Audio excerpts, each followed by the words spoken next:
పొద్దున వీడియో చూసినాం ఆ రైతులది. వాళ్ళు నడవలేకపోతున్నారు. ఖచ్చితంగా పోలీసు వాళ్ళు వాళ్ళని కొట్టారు. మెడికో లీగల్ పరీక్షలు వెంటనే చేయాలి. నేను మేజిస్ట్రేట్ గారిని కూడా కొడతా ఉన్నా, దయచేసి మీరు ఆదేశించండి. వాళ్ళని రిమాండ్కి పంపే ముందే, వాళ్ళని మళ్ళీ తిరిగి జైలుకి పంపే ముందే వాళ్ళకి ఎక్కడెక్కడ వాళ్ళ శరీరం మీద దెబ్బలు ఉన్నాయో వెంటనే మెడికల్ ఎగ్జామినేషన్ చేయించాలి. వెంటనే మాకు ప్రభుత్వ వైద్యుల మీద నమ్మకం లేదు, ప్రభుత్వ వ్యవస్థ మీద నమ్మకం లేదు. ప్రైవేట్ వాళ్ళని పంపించండి, థర్డ్ పార్టీని పంపించండి, మేజిస్ట్రేట్ గారి చాయిస్. దయచేసి ఎగ్జామినేషన్ చేయించండి. వాళ్ళని చిత్రహింసలు పెట్టారని చెప్పి చెప్తా ఉన్నారు. నడవలేకపోతున్నారు. మీరు చూడండి వీడియో.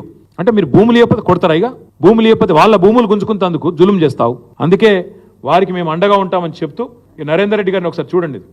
ఎంత దుర్మార్గంగా మఫ్టీలో వచ్చి పొద్దున్నే ఒక్కడన్నా పోలీస్ యూనిఫామ్ ఉన్నాడా? వీళ్ళు పోలీసు వాళ్ళ లేకపోతే నిజంగానే దొంగలా? మాకేం తెలుసు, కిడ్నాపర్లా? ఎవడో మాకేమెరక. నోటీస్ లేదు, ఫ్యామిలీకి సమాచారం లేదు, ఇష్టం వచ్చినట్టుగా వచ్చి మఫ్టీలో వచ్చి 10 మంది గుండాగాళ్ళు ఎత్తుకపోతే అది కిడ్నాప్ అనాలా, అరెస్ట్ అనాలా? అందుకే వెంటనే ఈ ముఖ్యమంత్రి మూర్ఖపు ఆలోచనలు బంద్ చేయాలి.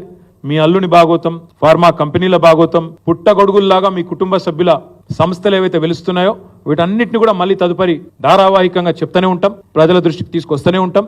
కానీ ఫార్మా విలేజ్ల పేరిట చేస్తున్న దాష్టీకాన్ని, రాష్ట్రాన్ని రావణ కాష్టంలా చేసే ప్రయత్నాన్ని మానుకోండి.